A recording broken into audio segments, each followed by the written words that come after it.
welcome back. Today, very excited. We have a few dishes from the French cuisine. I studied French cuisine in school. One of the finest cuisines that I know of. So great dishes. So the first dish I'm going to do for you is a beef bourguignon. It got very famous through Julia Child, Jacques Pépin. Very, very classic. I'm going to show you the classic recipe, and of course you can adapt however you wish, all right? So we have the beef bourguignon, then we have, from the section of France, Provence, is Bouillabaisse, which is basically a fancy word for fish stew, but the layers of flavor in this classic French Bouillabaisse is incredible.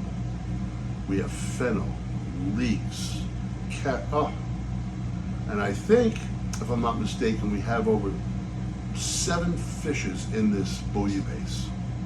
I have red snapper, I have monkfish, I have halibut, scallops. Oh, beautiful. We also did steak au poivre, which is New York shell steak prime, with peppercorns, sauteed with a beautiful cream sauce.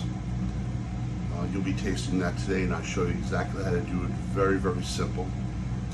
And then I made a classic French onion soup. Again, you go to the diner or you go to a very fancy restaurant. Most of the time they'll have French onion soup. It's a classic and a crowd pleaser. Guys, when I was studying at the CIA, the Culinary Institute of America, a lot of emphasis was on French cuisine. And the reason being is French cuisine is the mother of all cuisines as far as any culinary person is concerned. The famous French chef Scoffier developed the brigade, which is the different stations in a kitchen that were responsible for different items. Potissier, the legumier, the vegetables, the rôtissier would be, the chickens and the meat, and so on and so forth. So he modernized the kitchen and how it was set up, to executive chefs, to sous chefs, to everybody in the station. And that was a Scoffier. We had a restaurant named after him up at the CIA, the Scoffier Room, where we did French cuisine. Now, I gotta tell you, back in the 70s and 80s, the French or Europeans were considered the finest chefs in the world. Men only, by the way. So I went to interview for the CIA. The young lady asked me who was my influence. And because I watched Julia Child with my mother religiously, I said Julia Child, expecting some backlash. And she smiled and she said, it's about time. And it was about time. So in the 90s, late 80s and 90s, things started to shift. The United States culinary team won gold. We were becoming the finest chefs in the world. Innovation, fresh ingredients, just taking it up a level from the French, who were basically resting on their laurels, okay? Our world has become so small nowadays, it's no more competition. We're part of a family, a culinary family. There's no more French or German. We're all culinary people. That's just the way it is, 2024. You'll see the cooking shows and they're competing, things like that. Not nations, okay? We've become a small world. The ingredients are so ready, available nowadays, that we can get almost anything. So I really hope you enjoyed today's lesson. Remember all the techniques that I taught you. Keep your board clean, all right, and sanitized, and your knife sharp. Very important, okay? Hey guys, now we're going to start the beef bourguignon. A classical French recipe. I'm going to show you the classical way. Very famous by Julia Child, Jacques Pépin, just a famous classic French dish, okay? This is typically called stew meat. I like to use the chuck. It's all cut up, ready to go for you. I like to pat it dry because that's going to give it the best color. I have my salt and pepper mixture here. You want to season it properly. Then we're going to layer flavors. Got my beautiful olive oil. I got my rondo pan. Generous with the olive oil. And we're going to sear this meat. We're going to wait for that olive oil to get nice and smoky. Now guys, when you're searing anything, always remember, don't crowd the pan, okay? Very, very important. All right guys, my beef is seasoned. My oil seems to be hot. You hear that sizzle? Now guys, you heard me say this once before. Color equals flavor. Take your time. I'm going in a counterclockwise position. That's the way I'll start up here when I'm ready to turn. And don't overcrowd. I'm going to get one package of beef in each time.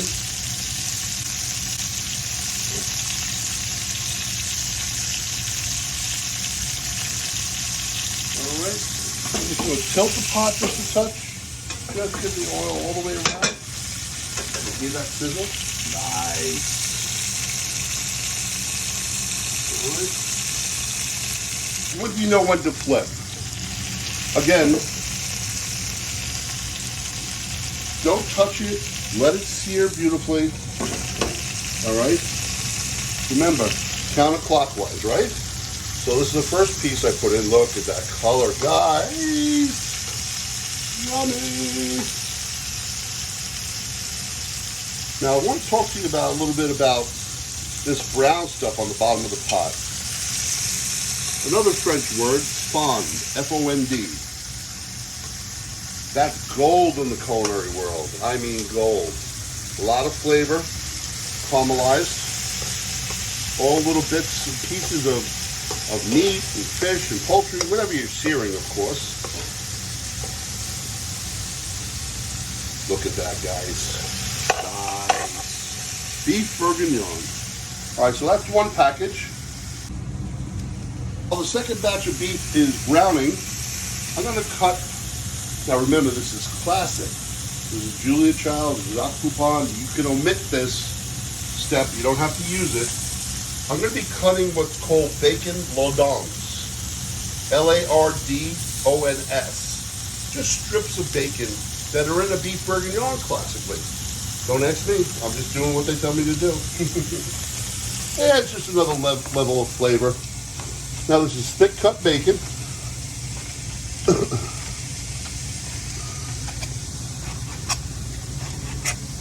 About 8 ounces or so. Again, guys, you can omit this. Is it necessary? Well, I'm just showing you the classic way, all right? Once you get more comfortable with some of these recipes, you might want to tweak them, you know? All right, so I'm going to continue with my mise en place, which means everything in its place. We're going to dice an onion. Usually my sous chef daughter, Jennifer, would do this for me, but she's filming today. Hi, Jen. I want to say hello to Tony and Lori. Tony, it was a pleasure meeting you and your wife at Jennifer's wedding. I really enjoyed it. You have a beautiful wife. Keep up the good work. All right, so we're going to dice the onions. Just a medium dice, no big deal. These are Vidalia onions. Why I got Vidalia today, guys, is because we're going to make the onion soup, if you remember. So I like those nice sweet onions, okay? So those are onions. Now that's a sharp peel. That hasn't been in the dishwasher, has it, Jen? Nope. No way. There's no way this peel would peel this well if this peel was in the dishwasher. I rinse this quickly. I mean, there's nothing really going on here. All right. I will tell you what I'll do. All these shavings, I'm going to put in here because when we make our seafood bouillabaisse, our fish stock that I'm going to show you how to make is going to use this mirepoix. Now, mirepoix is celery, carrots, onions. It's a French word. And it's just a seasoning basis. All right, I think we should turn, Jen.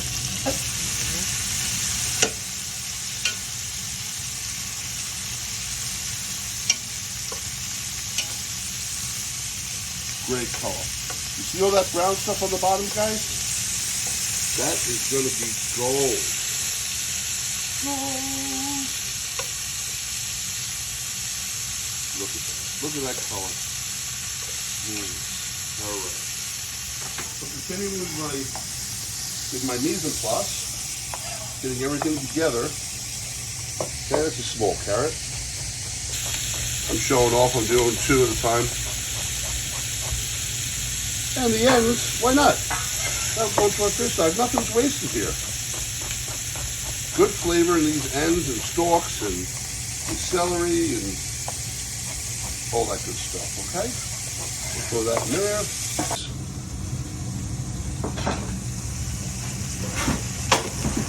The beef is all brown. Now I'm going to put the bacon lardons into that pot that I just browned the beef.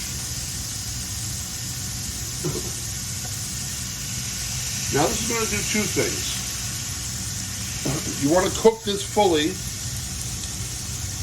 but it's going to add some of that bacon grease when I go ahead and add my mirepoix, my onions and carrots, okay? Now there's other components to this that I'm going to show you in a little while. I don't add them right to the stew. They're pearl onions and mushrooms. Those will go in with an hour left in cooking. This takes about 2.5, 3 hours.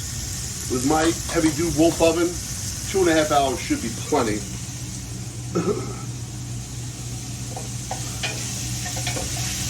Again, guys, you don't have to do this step, but this is the classical recipe. And I want to keep everything authentic for you, okay? All right, we'll wait for that to brown.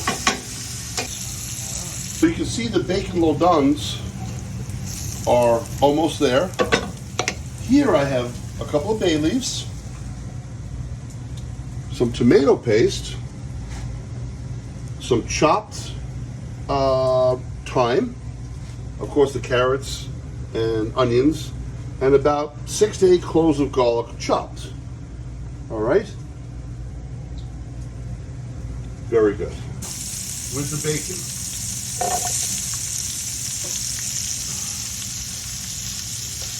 I'm going to add my bay leaves. I'm going to add my thyme. Why not? I'm not going to add my garlic right yet because I don't want it to burn. I want this to caramelize just a touch. Just to add another deep layer of flavor. You smell that, Jen? Is that incredible? All right. Now I'll add my garlic. This all goes rather quickly, guys. There you go.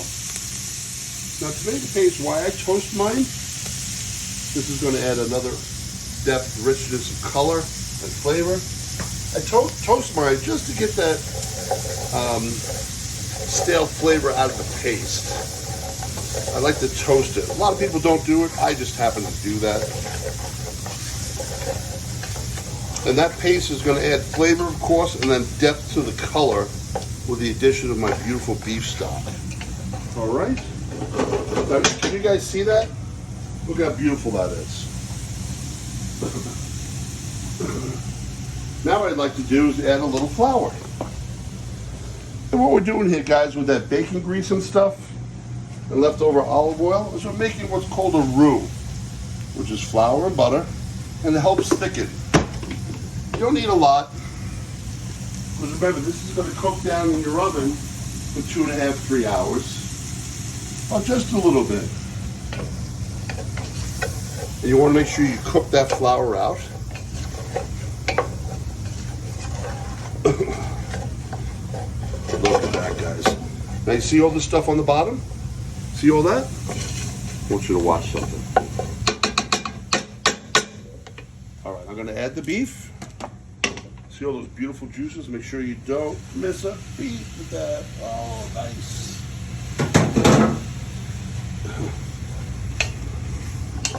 Let that heat up nice. Oh, Jen, do you smell that? Woo! I'll tell you, I enjoy this so much, guys, you have no idea. I'm gonna add a little red wine. Now, and my mother used to say this when she was cooking. Now, what a great chef she was, God rest her soul. Don't put it in your food if you're not gonna drink it. So use good stuff. That stuff you see in the supermarket, don't buy that. If you like a Pinot Grigio, you like a Merlot, whatever, that's what you use, okay? Smell that, Jen. Gorgeous. This is going to add another depth of flavor. About 2 cups, guys.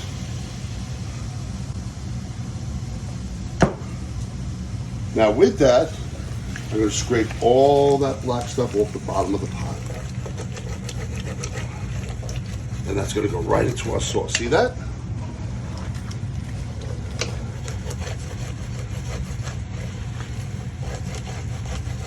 See how that's all being removed?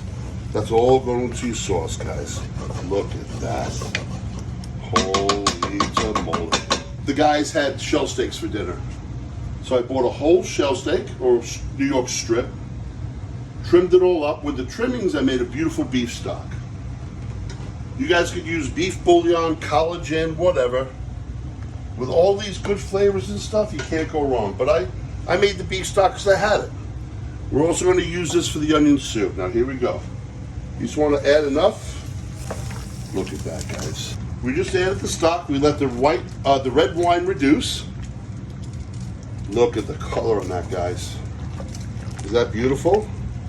Now I'm trying to get all that stuff off the bottom. So that's all flavor. Now remember, we're going to be adding mushrooms and pearl onions. Let me get that for you. Fellows, and these are peeled pearl onions. If I put them in now, guys, they would disintegrate. So with an hour left to cook, we're gonna go ahead and add those in, okay? So right now, Jen, it's 3, and I'm gonna get this in the oven. Now we're gonna start our classic French onion soup. Children treated me, my wife, for our 40th wedding anniversary. And we were at Bourbon Steak inside the hotel. That's the name of the restaurant. I mean, high end, high end. And no matter what, guys, from a diner to high-end steakhouse, what does he have on the menu? French onion soup. I didn't order it, but just it goes to show you, a good French onion soup is unbelievable. So I have the Vidalia onions. I peeled them, cut them in half again, so it fits on your spoon, right, guys? And just thinly sliced. Perfect. Cut in half, thinly sliced. Perfect. In half, thinly sliced.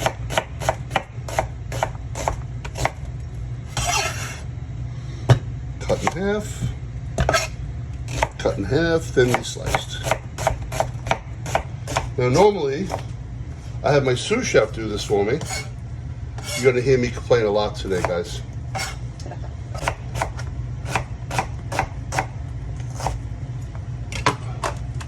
Okay, so that's the onion part. A nice heavy-duty bottom pot. Gauge pot, I should say. Heavy-duty gauge pot. Make sure that's up to temp. While that's happening, I'll go ahead and I'll pick some thyme. One of my other favorite things to do. Thanks, Jen. Listen, you never get too big to do the little stuff. Or sometimes you forget how to do it. All right? And I'll always live by the motto of don't ask somebody to do something if you're not willing to do it. All right? So this is fresh thyme for the onion soup. I'd say probably with that amount of onions, maybe 2 teaspoons. Yeah, that's about right. Just a little more for good luck. How's that? Okay, I'll throw the stems out. So you don't get any spiny stuff in your soup. All right. That's a lot of onions, right? Not really. You'll see how they cook down. I'm going to add the onions to my hot. You hear that? What is that, guys? That's the sizzle. All right, because we want to add flavor. Okay, so we're going to let those. Now, a little trick I do, guys, and adds a little sweetness, is I always add a little bit of sugar. Not a lot, just a little bit. And this helps the onions to caramelize. That's a little trick. So we're going to let this caramelize. And this onion soup recipe is so simple, guys. The main part of the onion soup, believe it or not, is to get the sugar and the onions caramelized. Nice and brown and flavorful, okay? All right, as soon as that's caramelized, we'll be back. Bouillabaisse, look at how beautiful.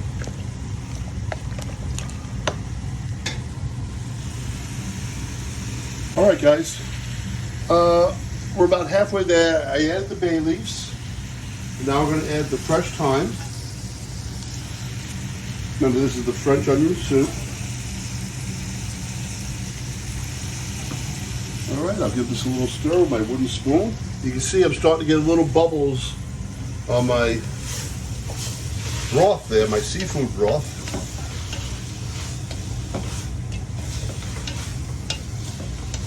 Got halibut in there, lobster in there, mugfish, red snapper. Oh, beautiful. And that's just the broth. All right, I don't know if you can see this, guys, but you can see it's starting to turn color a little bit. All right, has a long ways to go. Just be patient. All right.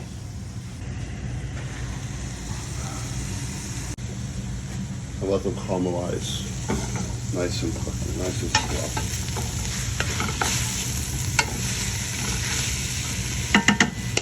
So it's almost syrupy.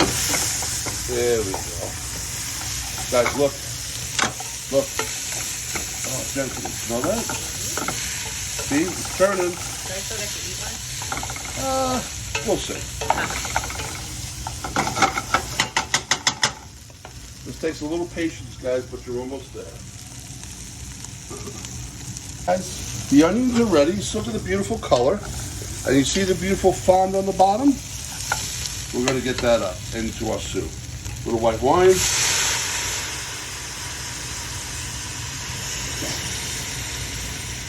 Now, guys, a lot of chefs use sherry, a little sweet, but since I added the sugar to the onions, I think we're good to go. Now, that white wine will reduce quickly. Now, here's the secret, guys. A little cheat. What the onion soup makes. And why I use this, guys, only one packet. The seasonings are all straight. Seasonings are perfect. And listen, we do this for flavor. It's okay. I won't say anything to anybody. Edit. Don't be afraid. You have a little sour cream and some chips, make some onion dip. Hey. All right, you want to stir that onion soup mix in, don't tell anybody. And we're going to use the rest of our beef stock that we made. Half went into the beef bourguignon, half's going to go in to the onion soup. Look at that. Do you recommend any beef stocks on the market that they get from the store? Collagen is good. It's low in sodium. It's good. Beef bouillon is also good. You know, I use commercial beef stock here. Beef bouillon or whatever you want. Beef base, if you wish. But yeah, collagen is a good product. I've used it before. Or make your own. Or use bouillon. You know, cubes or whatever. I want to taste the soup.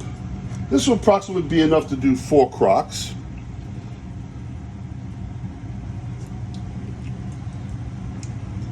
All right, I'll ask Jennifer what she thinks.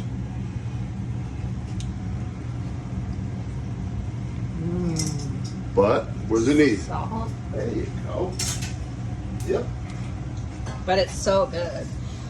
Oniony, right? The Yeah. flavor is so deep. Jennifer was right. It needs just a touch of salt. Now I'm going to let that simmer. Just a little bit. Guys, we're getting back to our beef bourguignon. I have baby bella mushrooms, which the smaller ones are going to half, and the big ones I'll quarter. These are all just half. And why I half them, guys, is so they stay and you get a nice little bite. You know, if you slice these up thin, they're just going to melt in the stew. See, these little tiny ones, I'll just leave whole. I want people to know that I put the time and the effort into doing these, you know?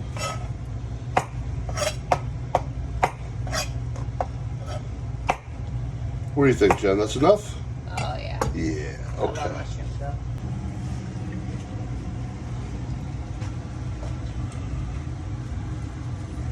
And pepper.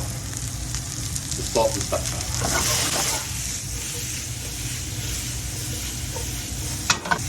Feels like they're doing good. Just put a little color on them. Add our pearl onions. Right?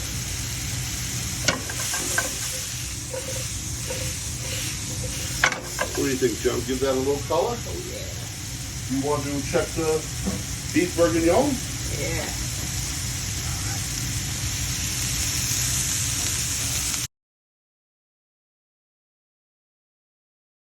Thing in the oven for about an hour and a half. I will put a new piece of foil on there. Don't you worry.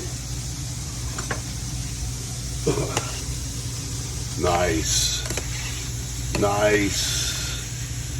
Not too loose. Okay.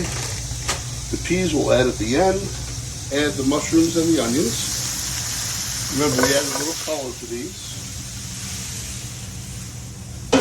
Now, if I want to put them in the beginning, these guys will be all dissolved by now. Ooh. All right, guys. We have the French onion soup. Nothing worse than getting a bay leaf. So we're almost there.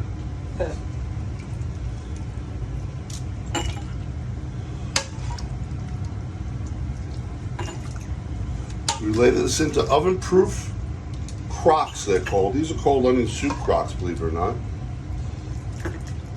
Fill it all the way up.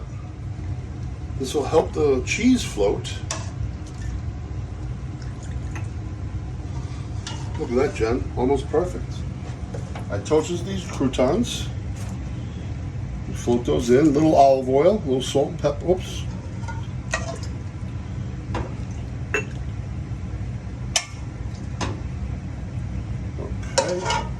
Boom. Now, what I did was Gruyère cheese or Swiss cheese. The French onion soup just came out of the oven and look how gorgeous, Jen. All right. Serve. This is Greg for Culinary Blueprint. I'm out.